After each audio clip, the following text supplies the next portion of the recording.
In the Writing and Reporting Division A categories, the winners are: for Arts and Entertainment, Pollock J's Wall, the Salt Lake Tribune, Spiral Jetty, a barometer for the Great Salt Lake, or a work of art unto itself.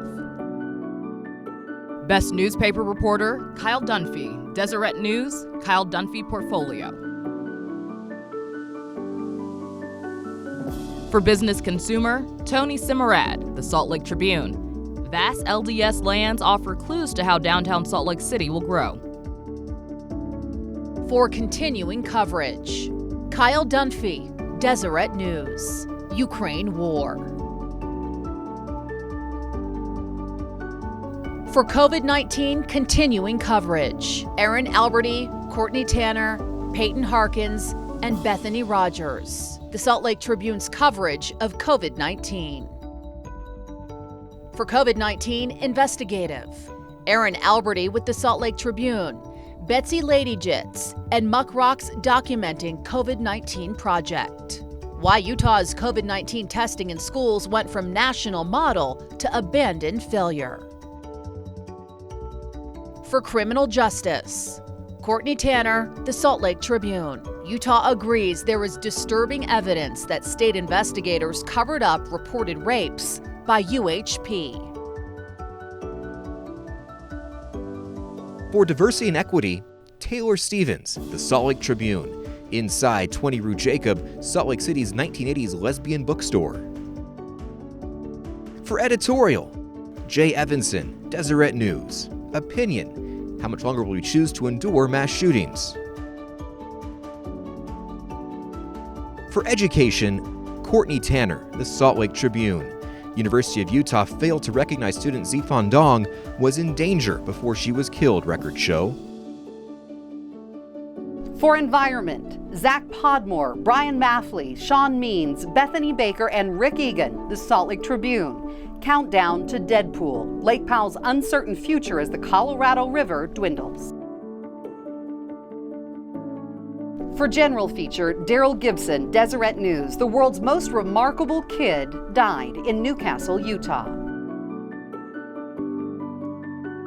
For General News, Courtney Tanner, Alistair Lee Bitsoy, and Sheila R. McCann, the Salt Lake Tribune. Assimilated, how Utah boarding schools stripped Native students of their culture.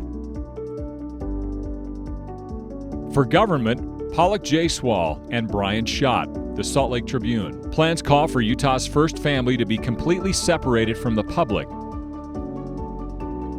For Humor Lifestyle column, Colin Leonard, Deseret News. From wedding rings to buckets of coal, I surfed the KSL Classified and dared to ask why.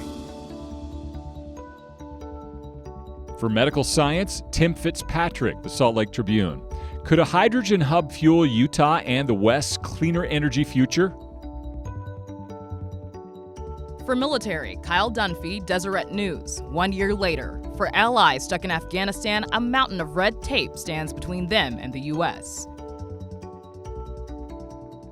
For Multimedia Journalist, Trent Nelson, the Salt Lake Tribune. Multimedia Journalist entry. For Opinion Column, Jay Evanson, Deseret News. Opinion. 1 year later, the death of a hero still resonates. For Personality Profile, Dennis Romboy, Deseret News, Instant Family, how U.S. Senate candidate Evan McMullen became a husband and father overnight. For Religion Values, Tamara Kemsley, the Salt Lake Tribune. There are times when abortion is part of God's plan. LDS women share their stories. For Review Criticism, Pollock Jayswall, the Salt Lake Tribune. Olivia Rodrigo brings sour tour to Utah, says it feels like coming home. For Series, Amy Joy O'Donohue, Kyle Dunphy, and Spencer Heaps. Deseret News, the Colorado River. For Solutions Journalism, Kathy McKittrick, the Utah Investigative Journalism Project.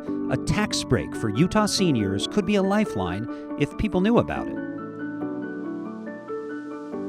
For Sports Column, Dick Harmon, Deseret News. Chin up, chest out, Jaron Hall standing tall on the field and on the sidelines.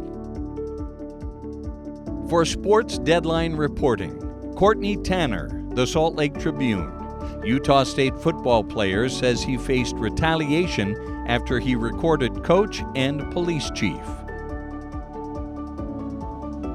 For Spot News, Tamara Kemsley, Peggy Fletcher Stack, Emily Anderson Stern, and David Noyce, The Salt Lake Tribune. In a stunning move, LDS Church comes out for bill that recognizes same-sex marriage.